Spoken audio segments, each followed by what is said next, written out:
Bom, Bombig, vamos lá logo para o nosso primeiro bloco aqui. A pergunta que você vai ter que responder é o que o Lula falou de mais relevante na entrevista para a Band. Como foi um pupurri, ou seja, falou sobre vários assuntos, eu vou te ajudar um pouquinho, vou item por item, daí no final você escolhe aquele que você achar mais importante, tá?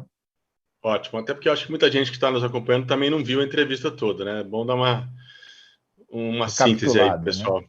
É. Bom, até onde a gente viu, ele falou sobre a questão do Banco Central, voltou a criticar o presidente do Banco Central, voltou a dizer que ele tem a responsabilidade não apenas de manter a inflação baixa, mas de manter o desemprego baixo, de promover crescimento econômico, que ele só se preocupa com a primeira coisa, que ele deve sim satisfações, não é autonomia não significa não dar satisfação para ninguém.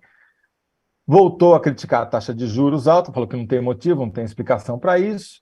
Depois explicou a questão do aumento da gasolina, a taxação lá dos centavos, 47 centavos a mais, que passam a incidir sobre o preço da gasolina, e explicou que precisou criar um imposto sobre exportação de petróleo, de óleo bruto, para compensar a perda de arrecadação que haverá por conta desse aumento dos 47 centavos ser menor do que era antes no governo anterior, né? Depois o Reinaldo perguntou para ele sobre os dois ministros que estão na berlinda do governo, o Juscelino Filho, ministro das Comunicações, e a Daniela de Vaguinho, ministra do Turismo. E sobre o Juscelino Filho, que viajou de avião da FAB para ir em evento privado, ganhou diária em atividades, em dias, em viagens que ele fez, que não tinha agenda oficial, depois restituiu o dinheiro, enfim, cometeu um monte de irregularidades aí, ou pelo menos é acusado disso. O Lula falou que tentou falar com ele, ele estava fora do país e falou: então ele vir aqui na segunda-feira de manhã no Palácio, e nós vamos conversar, e eu vou dar a ele o direito de provar a sua inocência. Se não conseguir provar, está fora. Sobre a Daniela do Vaguinho, ele falou que é diferente o caso, que ele acha que é só uma questão de tirar fotografia do lado de alguém inconveniente, e daí deu até um exemplo pessoal. Ele falou de uma campanha eleitoral que ele era candidato a presidente e que a imprensa queria tirar uma foto dele ao lado do Newton Cardoso, que estava no mesmo arranjo político e subia no mesmo palanque, e era candidato ao senador. O Newton era um ex-governador de Minas Gerais muito impopular, famoso por as suas expressões. Ele era o político mineiro menos mineiro que já existiu. E o Lula disse que ficava dando volta no palanque, assim, para não encostar nunca no Newton e não poderem tirar a foto dos dois, né? Mas ele falou que no caso da Daniela de Vaguinho, ele acha que não tem nada além da foto, mas que se houver, ficar provado que há uma ligação com milicianos, como é a suspeita, aí ela também sairia. Mas ele revelou uma coisa que eu, pelo menos, não sabia, que ele disse que tem uma dívida eleitoral e política muito grande com ela e com o marido dela, o Vaguinho, porque que era o prefeito, porque ele disse que foi o único prefeito na Baixada Fluminense que deu apoio a ele e pagou um preço político muito alto. Teve até que dormir fora de casa, porque sofria ameaças de morte por causa do bolsonarismo. E falou sobre a guerra da Ucrânia, que acredita na paz, vai tentar criar um grupo para discutir a possibilidade de paz, etc, etc.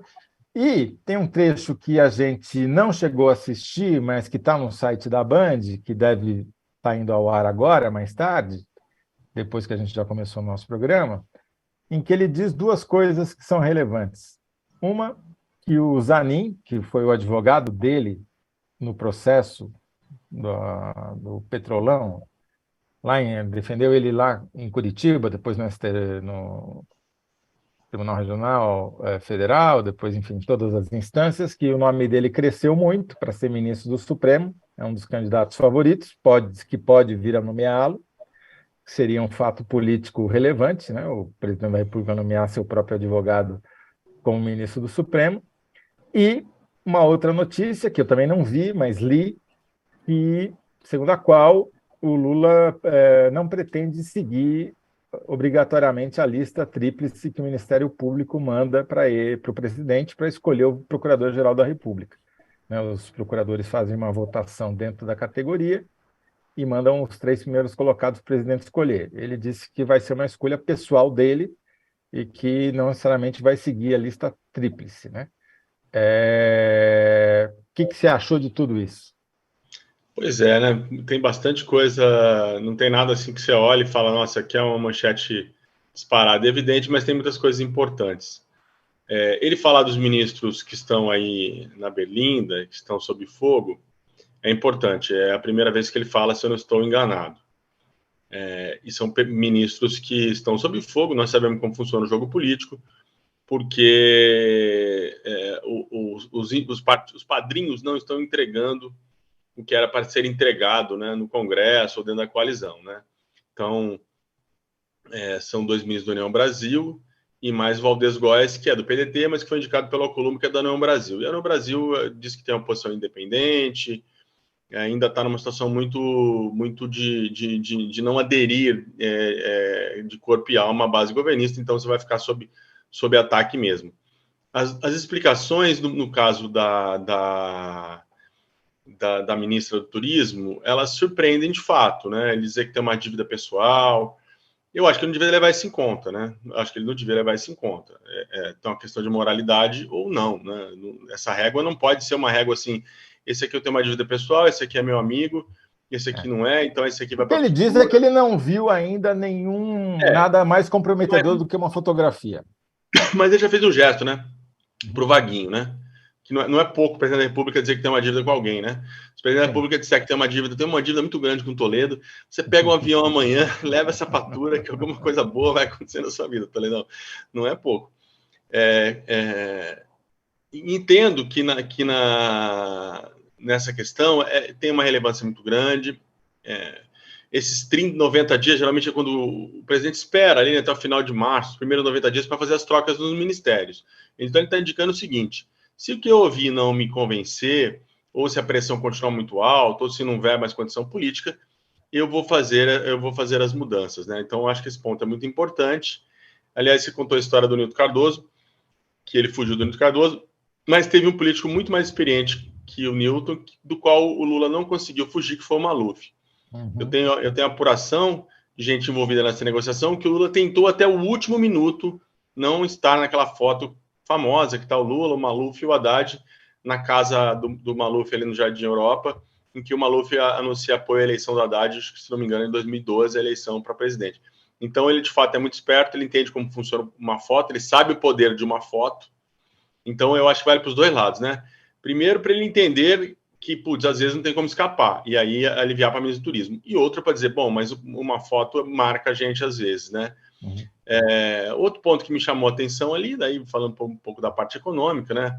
Voltou a criticar o Banco Central, voltou a fazer a crítica à Petrobras, mas entendo que a parte mais relevante mesmo ela é política e indica esse caminho dos ministros aí. Eu acho que o Lula, pela primeira vez, confirmando que temos 2 ministros com 2 meses de governo, numa situação em que a continuidade está nas mãos do presidente.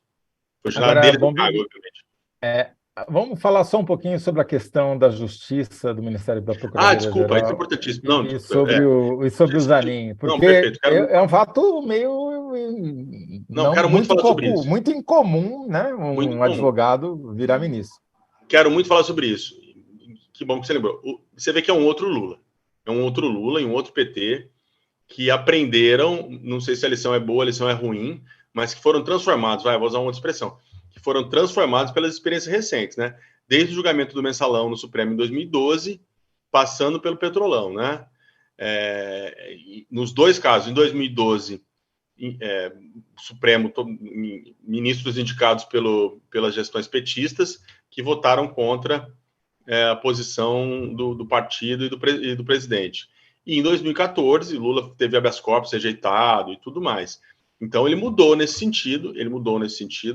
Eu acho que ele está deixando isso claro. Ele repete um pouco o pragmatismo que ele está tendo com a presidência da Câmara, né? Não colocar um presidente da Câmara que pode ser de alguma maneira hostil, porque é o cara que pode assinar lá e abrir monocraticamente um pedido de impeachment, e no STF fazendo a mesma coisa.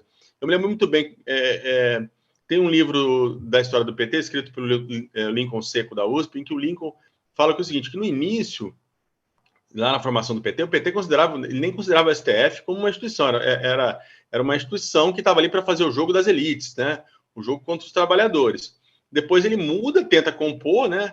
E eu me lembro de ter feito uma entrevista com o Lincoln, ou com ele, ou com outro pesquisador, eu não vou nem citar nome, mas que disse que essa posição que o PT depois mudou, né? De não, então vamos indicar e vamos indicar ali quem possa ser favorável, mas quem também tenha compromisso, mas seja minimamente parcial, ele quebrou a cara, né, nas decisões em 12 e depois no Petrolão.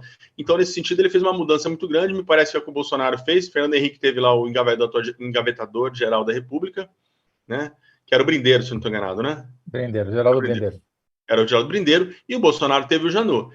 Parece que o Lula vai caminhar para esse lado nessa primeira indicação da saída do Lewandowski. Janot aí foi temos o Temer. O Janot foi o Temer, né? Janot, não, desculpa, eu estou falando do Aras, o goleiro. Claro. Que era o goleiro, né? Se a zaga bolsonarista falhar, o Aras não deixa passar. Tinha essa piada muito clara ali na oposição e entre governistas também.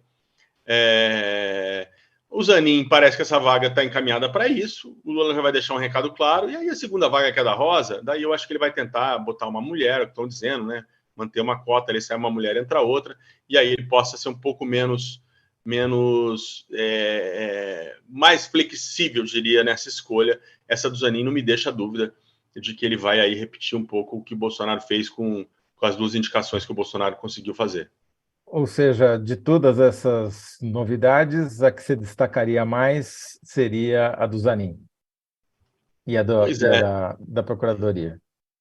Então, a do Zanin e da Procuradoria, elas são, eu acho que estruturalmente mais importantes, né? As outras são mais quentes, mas elas são da espuma política, né? São da espuma política. Os ministros na fritura, já estão na fritura mesmo, o presidente dizendo que vai ouvir.